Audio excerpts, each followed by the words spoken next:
Skarloey, the little engine, loves all the sights and sounds along his line and knows them very well.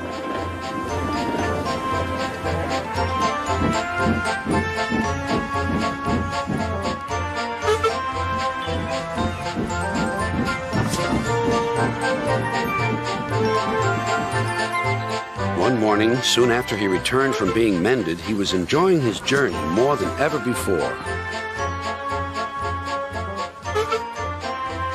Along the way, he met Rusty. "You know," he said, "if I couldn't see these familiar faces and places, I'd think I was on a different railway. You've done wonders with these rails." Rusty laughed. "I'm glad you're pleased. Manager said let's mend the track so well that he won't know where he is. And we did. And you didn't, if you take my meaning." Skarloey liked this hard-working diesel. "There's still one bad bit," warned Rusty, "just before the first station. An engine might come off there, particularly Duncan. He will rock and roll along the line. Look at him right now. I hope he doesn't hurt his passengers." "What's that about me? I'm a plain engine, and I believe in plain speaking. Speak up." Rusty warned Duncan about the bad bit of rail. "Huh.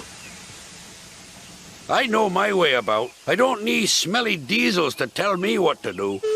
Rusty felt hurt. Duncan banged about the yard. Then he clattered crossly to the station. James was already there, waiting for him. "You're late," he snapped. "I know," said Duncan.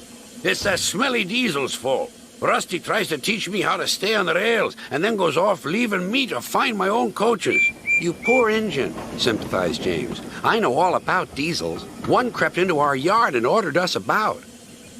I soon sent him packing." Duncan was filled with admiration.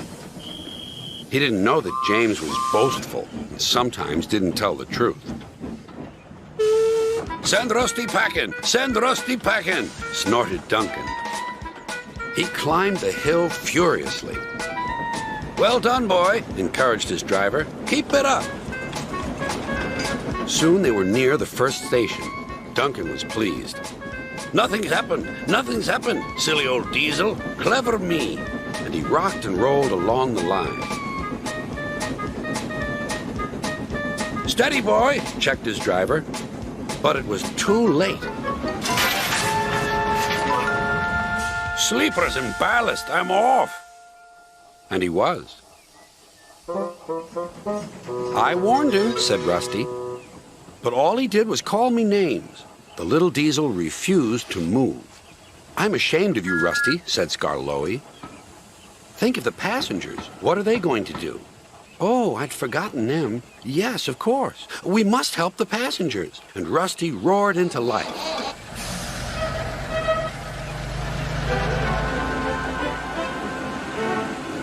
Duncan stood sad and solitary. He couldn't rock and roll now. "Oh, dear," he thought. "Everyone will know how silly I am." The passengers had to get out and help, too. They weren't very pleased about that, but worked as hard as they could. They carefully levered Duncan back onto the line.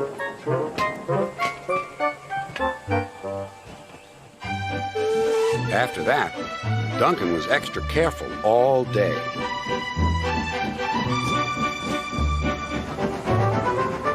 At last, evening came. "Rusty," he whispered. "thank you for helping. I'm sorry I was rude to you." "That's all right, Duncan." "I wish all diesels were like you. Let's be friends." "Suits me," replied Rusty. "We'll mend that bad bit of rail first thing tomorrow."